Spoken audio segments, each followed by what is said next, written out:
If you are in the afternoon of life, which is midlife and beyond, at any point beyond the second half of life, then you are told in 1,000 different ways that you're on the back nine of the golf course of life. The best is behind you, right? The second half of life, it's a lot of loss, a loss of hair, a loss of identity, whether it's empty nest or retirement, profession, a loss of loved ones, all kinds of loss. And I am here to tell you that that is absolutely absurd, that the afternoon of life is the most important, inspirational, impactful time of life if we have new goals, new rules, new tools to navigate it. I'm Baruch Levy, also known as B. I am co-founder with my wife Ariella of Soul Centered. Soul Centered is a spiritual center for meaning, purpose, and healing in the afternoon of life.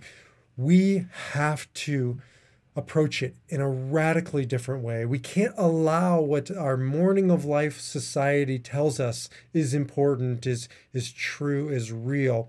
And it starts with redefining the afternoon of life, not as loss, but as discovery. I have discovered so much more already in the second half of life than I ever did in the first half of life. Certainly discovering what's important, authentic, and real. Yeah, I've lost quite a bit of this, but what I have found infinitely outweighs the hair that our society loves to revere, and the body, and the material things, and the outward pursuit of power. The afternoon of life is about discovery. I work with clients, as my wife does as well, guiding people. She works on healing in the afternoon of life. And one of the things that we work on over and over again is reframing the loss and understanding not what is lost, but what is found. Let me give you an example.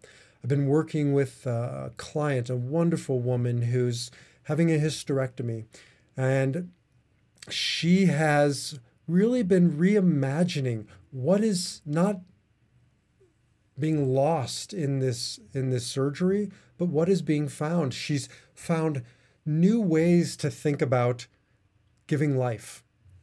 The uterus served her and brought forth beautiful children in the first half of life, and she spent the first half of life giving to them through her uterus and through an active role as a mother. And now we're talking about new ways, listening to nature, listening to the universe and divinity in her life, new ways of nurturing life and bringing forth life, no longer needing that physical uterus. It has served a beautiful purpose, and now it is time to return it to the earth. And she's being called to think about new ways to give true life that's eternal life, not just physical life, but emotional and spiritual life that will continue on to nourish her children and grandchildren long after she's gone. I've worked with I work with many clients who have lost loved ones, but lost loved ones.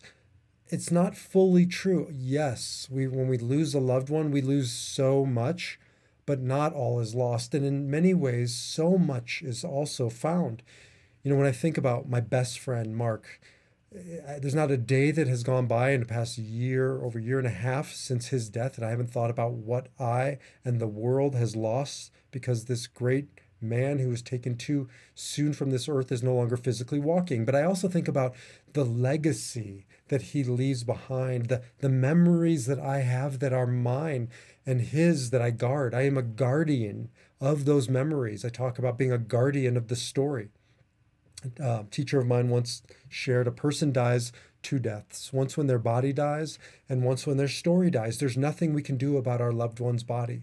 Bodies die, but stories, I'm a guardian of Mark's story, as are his loved ones, and my father's story, and so many people's story along the way. I am now the guardian. And what I have found in my relationship with Mark, with my dad, with my loved ones who have died, is that the relationship continues on. It gets stronger. It's not a day that goes by that I don't communicate with them or communicated to from them.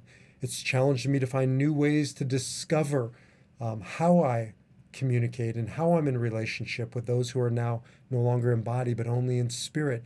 Discovering what is found in the loss, and not just allowing the loss to have the final word, to be the final say, even in death. I worked with an artist years ago who was losing, had ALS, and was losing her ability to create art through her physical, being, her hands and the medium paint that she used to use.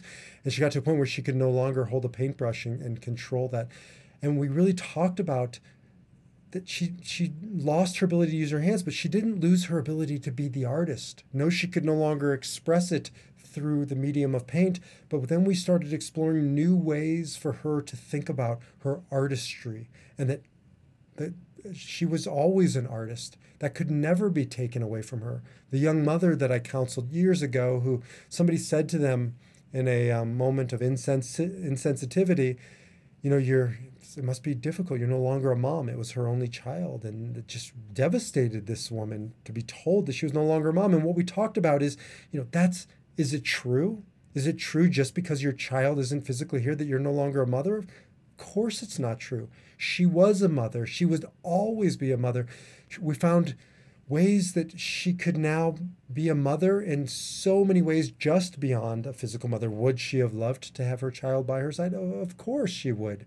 But she took that mothering ability, capacity, and she channeled it.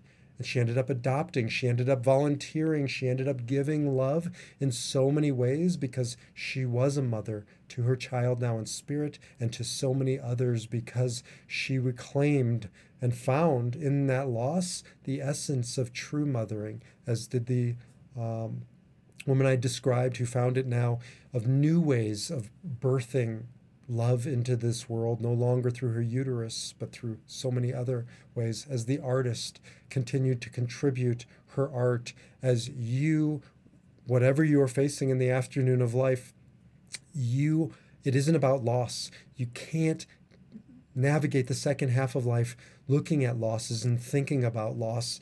And it isn't true. I don't just say this to make people feel better. I say it because in the afternoon of life, we have the ability to touch upon authentic power.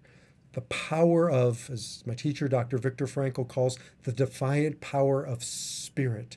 And in many ways, you just can't tap it and live it in the morning of life, but you can in the afternoon of life. It is, again, the most exciting, inspirational, influential, impactful time of life if we stop looking at loss and we start looking at discovery. I would love to hear from you on ways that you have faced the afternoon of life with this defiant power of spirit, and you have stopped looking at the losses as losses, and you have started to look at them and gone through them as discovery. I would love to hear what you have discovered. Shoot me an email at Baruch, Baruch, at mysoulcentered.org, or you can just Google mysoulcentered.org, mysoulcentered.org, and reach out to me and Ariella. We'd love to hear from you, work with you, be inspired by you. So until the next time, shalom, salam, namaste, and peace.